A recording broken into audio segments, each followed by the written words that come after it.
आपको मालूम है कि आज हम एटक ने जो 101 वर्ष का गौरवशाली इतिहास पूर्ण किया है आज के दिन, उस उपलक्ष्य में हम इकट्ठे हुए हैं, ये बैठक कर रहे हैं। मैं इस मौके पर आपसे कहना चाहूँगा, क्योंकि यहाँ जो बैठे हैं मुझे खुशी है इस बात की, आधे से भी ज़्यादा लोग युवा साथी, इसलिए हमें हमारे गौरवशाली जो इतिहास है उस पर विचार करते समय उसके साथ हम न्याय तभी कर पाएंगे कि जब कम से कम मोटे तौर पर हमारे युवा साथियों के दिमाग में एटक का इतिहास रहे। 19वीं सदी का जब उत्तरार्ध शुरू हुआ, उत्तरार्ध का मतलब 1851 से 1900, ये जो 50 साल का पीरियड था विश्व के अंदर, पूरा का पूरा जो औद्योगिक क्रांति के युग के रूप में जाना जाता है। हर जगह जो विकसित देश थे उनमें भी औद्योगिक क्रांति बड़ी तेजी से आई, और जो गुलाम देश थे, विकासशील देश थे, पिछड़े देश थे, उनमें भी इंडस्ट्रियां लगना शुरू हुई। हमारे देश में भी उसी दौर में इंडस्ट्री लगना शुरू हुआ। और सबसे बड़ी बात यह है, आज का कर्मचारी, क्यों उसने वो माहौल देखा नहीं, पढ़ाई नहीं, तो उसकी कल्पना भी नहीं है। वो जमाना था जो मैं उत्तरार्ध की बात कर रहा हूँ 19वीं सदी की, कि काम करने वाला जो था, घर का मालिक था, उसके बच्चे उसको पहचानते नहीं थे। दिन निकलने से पहले काम पर जाता था, रात हो जाती थी तब वो काम से लौटता था, और बच्चे उठते थे उससे पहले फिर चला जाता था। आज तो आपको ड्यूएस्ट भी याद है, जीएच भी याद है, ये भी याद है हमको भुगतान हुआ कि नहीं हुआ, हमारे ड्यू हो गया था। वो तो जमाना था जब आपके कार्य के घंटों की सीमा ही तय नहीं थी। तो ये दूसरी जो सहूलियत की चीजें हैं उनकी कल्पना की जा सकती थी। तो एक पूरा मूवमेंट पूरे विश्व में केवल एक ही डिमांड पर चला कि भाई हमारे काम के घंटे निश्चित हों। और उस वक्त एक नारा पूरे विश्व में जो चला, 8 घंटे काम के, 8 घंटे आराम के, और 8 घंटे हमको हमारी घर गृहस्थी के काम निपटाने के लिए भी चाहिए। ये आंदोलन पूरे विश्व में चला। और इसका जो बहुत ही विशेष आंदोलन चला वो अमेरिका में चला। शिकागो शहर 1886 में मजदूरों ने केवल एक मांग को लेकर हमारे कार्य के घंटे निश्चित किए जाए। सरकार ने अपनी तरफ से मजदूरों को उकसाया, पत्थरबाजी सरकार की तरफ से करवाई, और उसकी आड़ लेके, उसका बहाना लेके वहां पर गोलीकांड हुआ। बहुत से लोग मजदूर मरे, बहुत से मरे। उस जमाने में मजदूरों के पास तो सफेद झंडा होता था, जो शांति का सूचक है, प्रार्थना का सूचक है, अनुरोध का सूचक है। वो एक तरीके से आत्मबल उसमें उतना था ही नहीं, स्थितियां थी नहीं कि सम्मानपूर्वक कोई चीज मांगी जाए। उस वक्त से जब वो गोलीकांड हुआ, वो जो सफेद झंडा था वो अपने आप ऑटोमेटिक रूप से जो मजदूरों का खून जगह जगह बिखरा हुआ था, उससे उसके छींटे भी उस सफेद झंडे पर पड़े।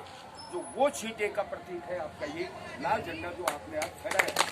तो सवाल ये है, वो एक जमाना था, उसके वो एक घटना थी विश्व में, और वो 1 मई को हुई थी। इसलिए बाद में जाके वो 1 मई को अंतर्राष्ट्रीय स्तर पर एक मान्यता दी गई कि भाई अंतर्राष्ट्रीय मजदूर दिवस के रूप में 1 मई को मनाया जाए। तब से 1 मई मन रही है। जहाँ तक हमारे देश का सवाल है और एटक का सवाल है, क्योंकि आज़ादी से पहले तो केवल एटक ही था। जितने भी संगठन है आज़ादी के बाद ही बने हैं। तो हमारा एटक ने 1927 में पहली बार आह्वान किया कि पूरे देश में जो एटक को मानने वाले लोग हैं, जो मेहनत करने वाले लोग हैं, वो 1 मई को मजदूर दिवस के रूप में मनाएं। ये कहानी है एटक की।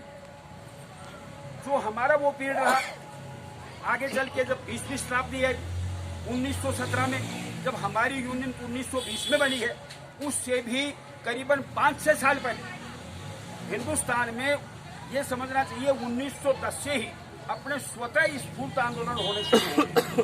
1914-15 तक उनमें बहुत तेजी आ गई थी। 1917 में जैसे अभी सुनीता जी बता रही थी, कलकत्ता में बैलगाड़ी वाले, टांगा वाले, चेन्नई में दूध वाले, मुंबई के धोबी, लंबी लंबी हड़तालें।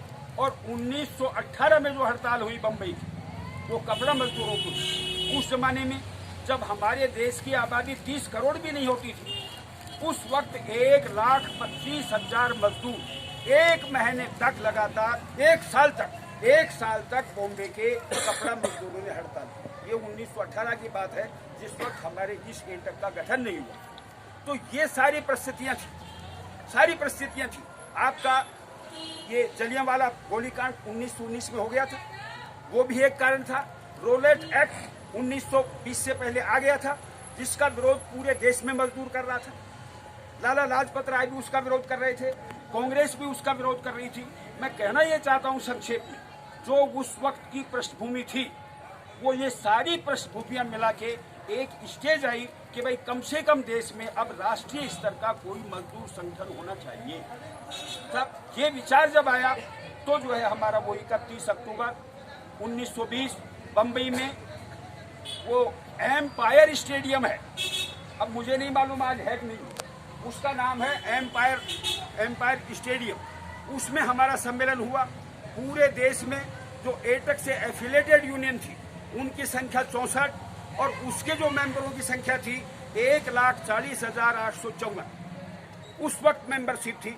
उसके आधार पर 101 प्रतिनिधि उसमें हमारे पहले सम्मेलन में, जिसमें हमारा ये स्थापना हुआ, उसमें बॉम्बे में गए और वो हमारा 31 अक्टूबर 1920 को हुआ।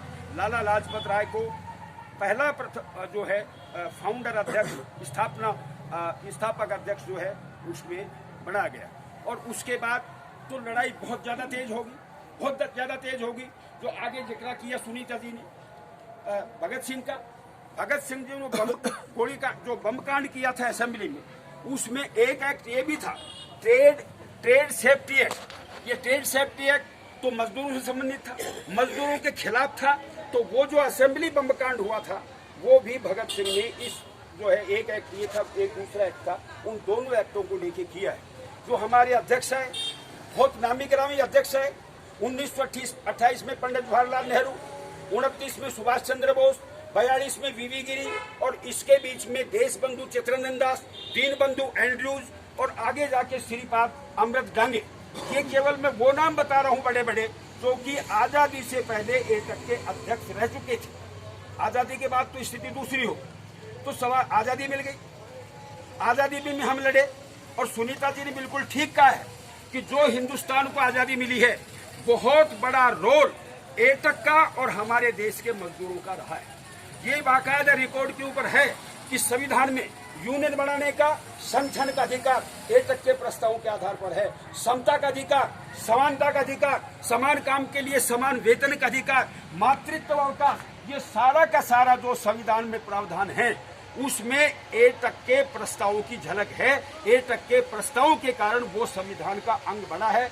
मैं कहता हूं, हमको गर्व करने के लिए बहुत सारी चीजें हैं जो कि इतिहास में हैं। नए साथियों के लिए मैं अनुरोध करता हूं, मेहरबानी करके वो इस इतिहास को समझें, इस इतिहास को पढ़ें। अगर वो नहीं पढ़ेंगे, नहीं समझेंगे, तो फिर हमारी समझ छोटी रह जाएगी, हमारा आंदोलन भी छोटा रह जाएगा। एटक के साथ में हमारा लगाव भी गहराई से जो होना चाहिए वो लगाव नहीं रहेगा, केवल स्वार्थ का लगाव रह जाएगा। मैं ये आंदोलन कर रहा हूँ, मुझे क्या मिला, जैसे कि आज की विचारधारा है, आज की यही है।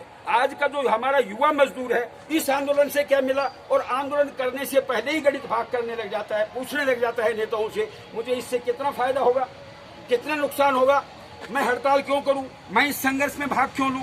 तो सवाल ये है, ये इस मानसिकता को बदलने की जरूरत है। एटक का केवल एक ही मंत्र है कि जहां भी शोषण हो रहा है, जिस रूप में भी शोषण हो रहा है, उस शोषण के खिलाफ आपको संघर्ष करना है। ये सोचे बिना कि इससे मुझे रिटर्न क्या मिलेगा, इससे मुझे फायदा मिलेगा, इससे कोई नुकसान मिलेगा। ये कोई बनिए की दुकान नहीं है, ये कोई व्यापार नहीं है जिसमें कोई लाभ हानि की स्थिति हो। देश आजाद हो गया, उसके बाद में हमारे राजनीतिक स्वार्थ शुरू हो गए। जो कांग्रेस, जिसका सबसे बड़ा लीडर जवाहरलाल नेहरू हमारे एटक का अध्यक्ष था, उसके मन में बेईमानी आ गई, राजनीतिक बेईमानी आ गई। और राजनीतिक बेईमानी ये मजदूर वर्ग जो पूरा का पूरा हिंदुस्तान का एकजुट है, अगर इन्होंने मेरी किसी नीति का विरोध कर दिया तो ये तो राज सत्ता की स्थिति को भी बदल सकते हैं, इतनी ताकत है इसमें। यही कारण था कि 8 अप्रैल 1947 को जब देश आज़ाद भी नहीं हुआ था, लेकिन आज़ादी करीब करीब तय हो गई थी कि देश को आज़ादी मिलती है। आज़ादी से भी पहले 4-5 महीने पहले इंटक जो है एटक में से ही अलग कर जनसंघ 1952 में बना। आरएसएस ने राजनीतिक फायदे के लिए 1956 में बीएमएस बना दिया, वो भी तो एटक का ही टुकड़ा था ना। आगे 1956 में एचएमएस, एचएमपी भी एक संगठन होता था जो अब खत्म हो गया। उसके बाद में 1970 में सीटू। ये सारी की सारी कहां से निकली और कैसे निकली? ये राजनीतिक अपने फायदे के लिए, निहित स्वार्थ के लिए, मजदूरों की लड़ाई मजबूत बनाने के लिए नहीं, मजदूरों की लड़ाई को कमजोर करने के लिए एटक में से ये हिस्से टाइम टू टाइम, समय समय पर अलग होते चले गए। ये स्थिति है। हमारे पास आजादी के बाद जो हमारा सार्वजनिक क्षेत्र बढ़ा है, गवर्नमेंट खुद मानती है इसको, बीजेपी गवर्नमेंट भी मानती है इसको और कांग्रेस की गवर्नमेंट भी मानती है। बहुत बड़ा एटक का योगदान रहा है दूसरे संगठनों के बनिस्बत केवल एटक का, जिससे सार्वजनिक क्षेत्र मजबूत हुआ है। और वो ये भी कह रहे हैं अब सार्वजनिक क्षेत्र जो कमजोर हो रहा है उसका कारण यह है कि एटक भी कमजोर हो रही है सोच के रूप में। मैं संख्या की बात नहीं कर रहा हूँ, सोच के रूप में एटक जो है कमजोर हो रही है। तो इस मौके पर जो मुझे कम से कम युवा साथियों को कहना है, आप अपने विचारों को गहराई तक ले जाइए। एटक क्या है? एटक एक आंदोलन है। ये मेहनत कशों के खिलाफ जो जिस भी तरीके के शोषण होते हैं उनके खिलाफ ये लगातार चलने वाला आंदोलन है। आपका इतिहास बहुत उज्जवल है, बहुत गौरवशाली है। इसको मेहरबानी करके पढ़िए और हर चीज के साथ शर्त लगा के मत कीजिए। ये मुझे आप कह रहे हैं नेताजी, इससे क्या होगा? केवल कार्यकर्ता के नेता के दिमाग में ही होना चाहिए, भाई एटक का आह्वान है, मुझे संघर्ष करना है तो संघर्ष करना है। अब वो आगे की बात है, उस संघर्ष से क्या निकलता है और क्या नहीं निकलता है। इतिहास गवाह है, बहुत से ऐसे संघर्ष हुए हैं जिनका आज तक कोई निर्णय नहीं मिला। ऐसे भी बहुत से संघर्ष हुए हैं 10 साल, 20 साल, 25 साल, 8 घंटे का जो काम है वो खाली 1 साल में हो गया। क्या 1 साल में हो गया? उसमें हिंदुस्तान में तो 50 साल लगे हैं केवल एक डिमांड के लिए। तो 50 साल में तो भाई 2-3 पीढ़ियां हमारी काम में आ जाती है। तो मेहरबानी करके अपनी सोच बड़ी रखिए, अपनी सोच गहरी रखिए और एटक के आह्वान के साथ चलिए। और अगर ये हम करेंगे तो मैं समझता हूँ एटक को हम मजबूत करेंगे और आज का दिन जो हम मना रहे हैं उसकी मेरे ख्याल से सार्थकता भी यही होगी। वरना तो ठीक है, आप आए हो, सुन के चले जाओगे। हमारा आज के बाद में जो यहाँ लोग हैं, ज्यादातर तो नेता ही हैं भाई, उनके सोच में बदलाव आने की जरूरत है। वो इसके बुनियादी सोच से जुड़ने की आवश्यकता है। अगर हम जुड़ेंगे तो निश्चित रूप से जिस तरीके से हमारा गौरवशाली इतिहास रहा है उस इतिहास में और गौरवशाली पन्ने हम जोड़ते चले जाएंगे। यही बात कह के मैं मेरी बात समाप्त करता हूँ। इनकलाब जिंदाबाद।